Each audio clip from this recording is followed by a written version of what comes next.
This was in 2010 or maybe early 2011. I used to live in Delhi those days in CR, and I was on the ground floor flat. There was a small garden outside, and then the road, and quiet in the night. It was very silent. The place was quite silent in H block. It was slightly away from the main road. And after 10:30, it used to be, all I used to hear was only the watchman's whistle and, the stick, the sound of the stick of the watchman, and maybe the odd car honking and passing by in the late in the night. And I used to come back from home, and I was working on my manuscript for my second book, Gaata Rahe Mera Dil. So I used to eat apples for dinner those days. I know those good habits are gone now. So I had finished my dinner, and I used to sit on the chair, and the room was so small that I could sit on the chair, stretch my legs, and my legs would be my feet would be on the bed. Very comfortable posture with the laptop on my lap. And I kept typing. Sometimes the flow doesn't come, as you would know, right? You get to the writer's block and suddenly it starts coming. So when it starts coming, you want to be ready for it. You can't force yourself into it.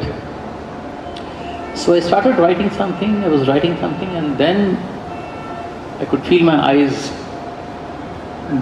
dozing off. I was sleepy, not tired, I was sleepy. And I kept typing, and suddenly, I don't know, I lost. For 15 minutes, I sort of blanked out. I must have fallen asleep. After about, not even 15 minutes, maybe 10 or 12 minutes, I have no recollection of those 12 minutes. And then suddenly the watchman's shrill whistle outside woke me up.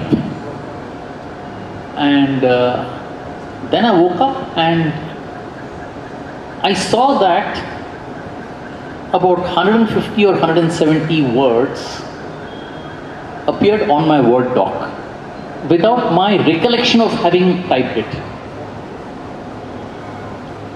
Maybe I must have typed in my sleep or half sleep or whatever you call it. I don't know what you call that state. Maybe the words were so clear in my mind, maybe the flow was so clear in my mind.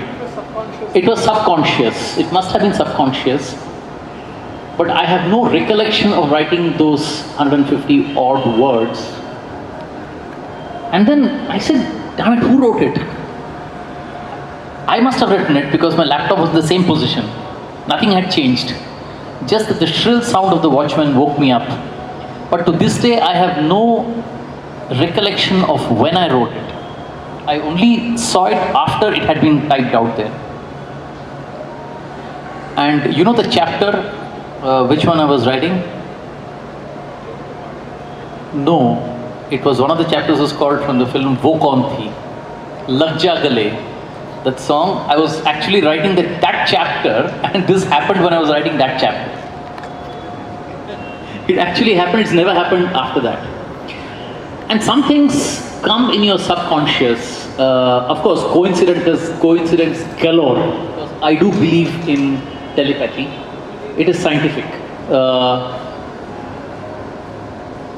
One day I was desperately looking to contact Gulshan Bawra, the lyricist, because when we were writing, this was in 2009, and I was desperately trying to contact Gulshan Bawra, tried 2-3 people, nobody could give me the phone number. I said, unse to baat karna hi hai.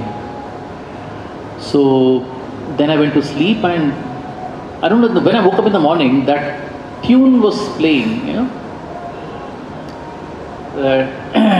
it was a Gulshan Bawra song written by Gulshan Bawra. The intro music of that song, किसी से दिल अगर मिल जाए तो क्या होता है, वही होता है जो मंजूर खुदा होता है.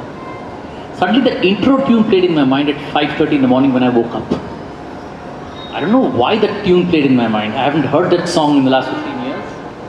It suddenly popped into my mind. Someone had put it there. I said, strange. I mean, why do I remember this song out of the blue today? And then I woke up, I brushed my teeth, I saw a missed call by Homi Mullah. Homida, who was a musician. I called him back, sir, आपने phone किया? बोला हाँ बालाजी, मैंने आपको phone किया था. कल मैं गुलशन बावरा साहब से मिला था मंदिर में. फिर मैंने कहा कि ये बालाजी विक्टल आपसे कांटेक्ट करना चाहते हैं, उनका नंबर ले लीजिए. So that song, the lyricist was Gulshan Bawra. And maybe it was a signal that today you could get his contact. and maybe that's why the song, the intro tune of that song popped into my head early in the morning. But these are coincidences, and that's telepathy, and there's nothing uncanny, but it's beautiful. Yeah. Anyway, all the best once again for your book, and may it do very well. And I'd love to see this getting converted into a web series, and I hope you can all watch it on the OTT platform. Thank you. Thank you so much, Balaji.